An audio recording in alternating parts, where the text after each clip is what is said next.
ஒரு பெண்ணு பத்தி அசிங்கமா பேசியிருக்கிறாரு. எவ்வளவு கேவலமான வார்த்தைகள் பயன்படுத்திருக்காரு மேடையில. யார் உரிமை கொடுத்தது? உங்க வீட்டுல இருக்கிற அம்மா பத்தி இவ்வளவு கேவலமா பேசுவீங்களா? வேற இடம் இருந்தா செருப்பால் அடிச்சிருப்பேன். செருப்பால் அடிக்கிற தைரியம் எனக்கு இருக்கு. பல பேர் வாங்கியிருக்காங்க.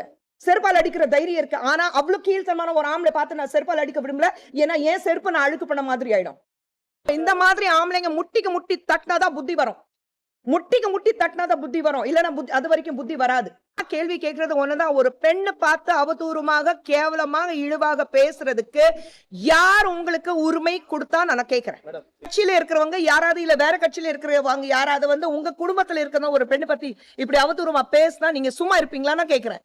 அதான் சொன்னேன். கலைஞர் இருக்கிறது திராவிட முன்னேற்ற கழகத்துக்கு, இப்போ ஸ்டாலின் அடிப்படையில் இருக்கிறது புது திராவிட கழகத்துக்கு வித்தியாசம் பாருங்க. இதுதான் புதுசா டிராவிடன் மாடல் ரொம்ப பெருமையா சொல்லிட்டு இருக்காங்கல்ல. இதுதான் டிராவிட மாடல்.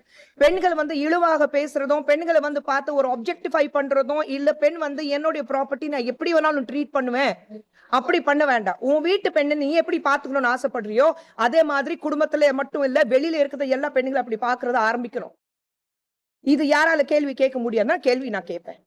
நான் ஒருத்தன் இப்படி கேவலமா பேசினானா போனா போதும்னா விட்டதுனாலதான் இப்படி நடக்குது. நேற்று உதயநிதி ஸ்டாலின் த்ரிஷா அண்ட் சிஎம் விஜய் பற்றி தப்பாக பேசினதுக்கும் டபுள் மீனிங்காக பேசினதுக்கும் குஷ்பு பார்த்தீங்கன்னா எனக்கு ரொம்ப கோவமாக பேசியிருக்காங்க. நேற்று உதயநிதி பேசுகிறத கேட்ட ரொம்ப சீப்பாக பேசியிருக்காரு. ஸோ இவ்வளோ கேவலமாக பேசுறதுலேருந்தே தெரியுது அவர் ஒரு அரசியல் கட்சி எப்படி வழி நடத்தணும்னு நினைக்கிறாருன்ட்டு. இந்த மாதிரி கேவலமான புத்தி இருக்கிறவங்க ஒரு பொலிட்டிக்கல் பார்ட்டியை லீட் பண்ணால் கடவுள் தான் நம்மளை காப்பாற்றணும். வேற என்ன அவங்க கிட்ட எதிர்பார்க்க முடியும்? காலகாலமாக இதான பண்ணிட்டு வராங்க. ஒரு பொண்ணை பற்றி தப்பாக பேசுறது தானே அவங்களோட வழக்கமே.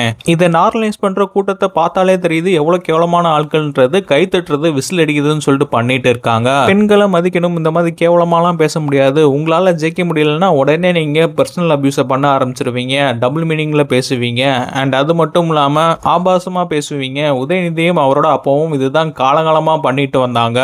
ஸோ த்ரிஷாவை பப்ளிக்கா எல்லா பேர் முன்னாடியும் அசிங்கப்படுத்தினதுக்கு உதயநிதி எல்லா பேர் முன்னாடியும் பப்ளிக்கா மன்னிப்பு கேட்டே ஆகணும்னு சொல்லிட்டு போட்டிருக்காங்க.